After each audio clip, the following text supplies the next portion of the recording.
আসসালামু আলাইকুম, আমি ডক্টর আদনান। ওয়ালাইকুম সালাম স্যার, আপনাকে কে না চিনে স্যার?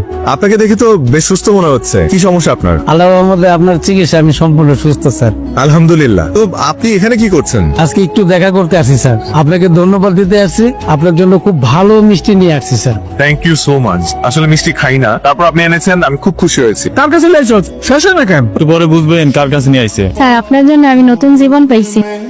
স্যার আপনি পা ধরে সালাম করতে চাই। না না প্লিজ, এগুলো করবেন না প্লিজ। দেখুন, আমি একজন ডক্টর, একজন সেবক। আপনাদের সেবা করা আমার কর্তব্য। ডাক্তার সাহেব, আমি এখন তাহলে কি ওষুধ খাবো? আপনাকে আপাতত কোনো ওষুধ খেতে হবে না। আপনার যেটা করতে হবে সেটা হচ্ছে মানে আপনার জীবনযাপন চেঞ্জ করতে হবে। আপনারা জানেন একজন রোগীর সুস্থতার পিছনে তার সবচেয়ে বড় ভূমিকা কি? জানি ম্যাডাম, মনোবল।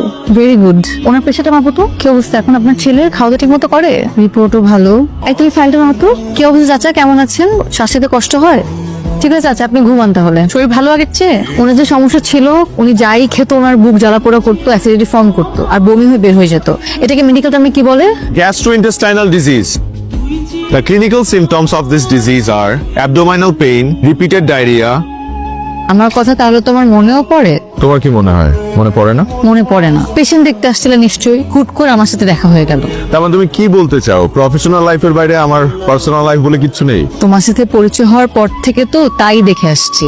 ম্যাডাম, তাহলে আমাদের প্রেম হলো কিভাবে বলেন তো? ভুলে গেছেন?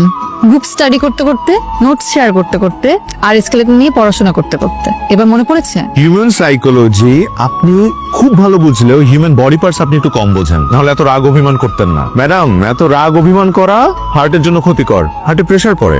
আমার হার্ট নিয়ে আপনার এত ভাবতে হবে না, আপনি আপনার পেশেন্টের হার্ট নিয়ে ভাবে। সারা, আমাদের প্রফেশনটাই তো এরকম। আমরা বেঁচে থাকি অন্যকে বাঁচিয়ে রাখার জন্য। এই যে মানুষগুলো অসুস্থ হলে সবকিছু ছেড়ে ছুড়ে আমাদের কাছে চলে আসে আমাদের ভরসা করে, আর আমরা আমাদের সময়, জীবন, স্বপ্ন সবকিছু ত্যাগ করে তাদেরকে সুস্থ করে তুলি। এটা আমাদের দায়িত্ব না, কর্তব্য না? আন্দান, আমি জানি তুমি তোমার প্রফেশনে কতটা ডেডিকেটেড, এটা আমার চেয়ে ভালো আর কেউ জানে না। I always feel proud of you. আমার আর কিচ্ছু লাগবে না, আমাকে শুধু ভালোবাসলেই চলবে, বাকিটা আমি সামনে নিব। চলো। আদনান, এ সপ্তাহে কোথায় যাচ্ছ? শিবপুর নামে এক থানায় যাচ্ছি। ওখানকার চিকিৎসা ব্যবস্থা নাকি খুবই খারাপ। ভালো ডাক্তার যায় না, হসপিটাল একটা আছে, ওটা না থাকার মতোই। মানুষজন নাকি খুব কষ্টে আছে। তোমার নিজের গ্রামের মানুষ তো আরো বেশি কষ্টে আছে। চিকিৎসার জন্য ওদেরকে শহরে যেতে হয়। অবহেলায় রোগ পুষে রেখে দিনকে দিন মারা যাচ্ছে। আর যেহেতু আমি ওই গ্রামের ছেলে, তারা আমাকে ফোন করে প্রায় বলে যে আমার ছেলে এত ভালো ডাক্তার, অথচ তাদের জন্য কিছু করছে না। বাবা, আমি তো মানুষ একটা, কত দিকে যাব?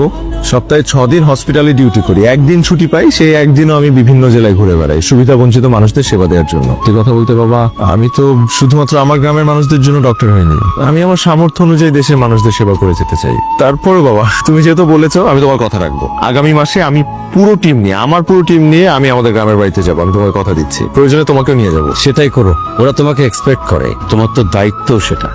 বুঝতে পেরেছি বাবা। সারাকে তুই কেন এইভাবে ঝুলিয়ে রেখেছিস? মেয়েটার কি দোষ?